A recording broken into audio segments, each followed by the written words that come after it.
Alright, so today in this lecture we're going to be going over the idea of phylogeny. And phylogeny is really, don't get stuck on the big word, it's really just classifying organisms according to who shares a more recent common ancestor. And of course the ones that have very similar traits probably have a more recent common ancestor than others.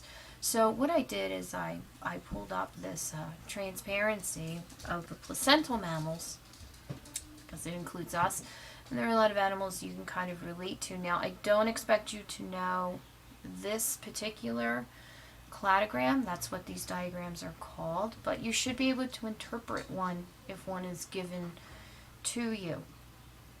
So what I would do, I would take a moment and pause the video, and I would redraw this in your notes.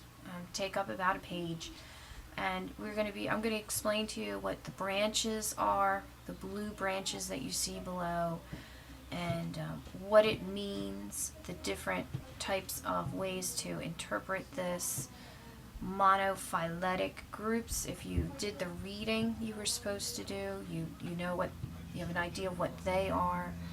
So if you look left to right, it's basically an elephant, an aardvark, an armadillo, chimpanzee, a rodent, a pangolin, a carnivore, it happens to be a bear, a zebra, and a reindeer. So I'll give you a few minutes, pause it now, and go ahead and recopy this. See you in a bit. Okay, so what we're looking at here are the placental mammals. Again, they give live birth. They're all mammals. And this is showing you their evolutionary relationships. Who's more closely related to who?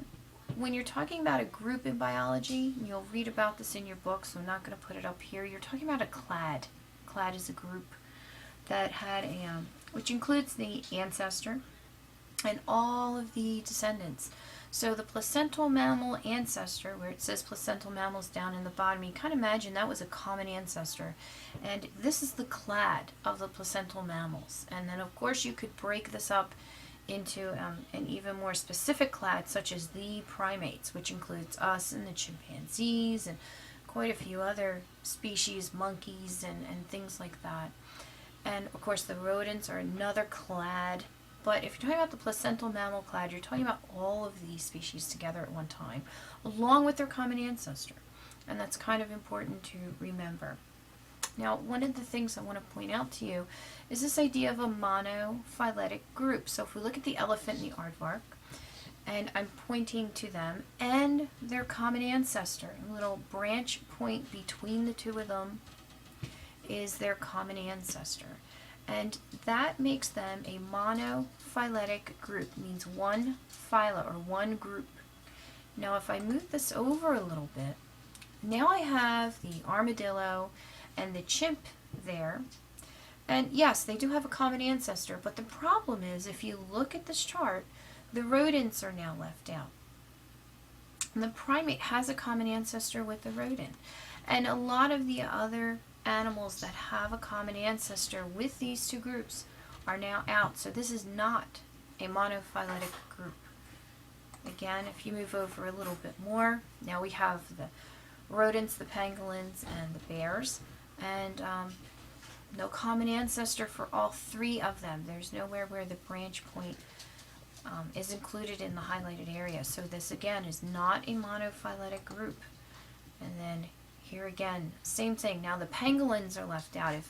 If I could move this box over and include the pangolins, now I would have a monophyletic group. I would be talking about the pangolins, the carnivores, the zebras and the antelope, and their common ancestor, where the little pitchfork is that sort of branches out and leads to all four of these groups.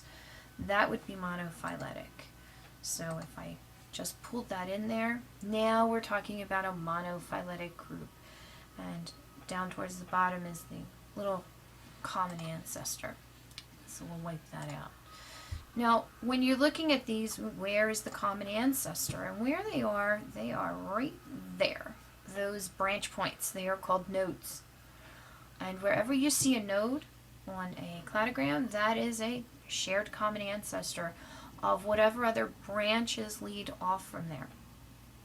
And what you expect to have is beyond that common ancestor, there must be something that puts all of these organisms into the same group. And that's called a derived character. I'm not going to spend a ton of time on that because your book explains that pretty well. You can certainly read that. But that's how we sort of defined these branch points. So if you look at this particular node, this includes basically everyone from the armadillo all the way over to the right. And that means that there's something about this group from the anteater, the armadillo over there to the reindeer, that they must share something in common. They have a derived character that the elephant and the aardvark do not. And again, it's not important that you memorize this particular cladogram. It's just important that you can interpret it. So the node shows you the beginning, really, of a monophyletic group. Everywhere you look where you see a branch point is a node. It's the beginning of a monophyletic group. And it gets more and more specific as you get closer and closer to a recent common ancestor, is where the nodes are much closer to the present day organisms.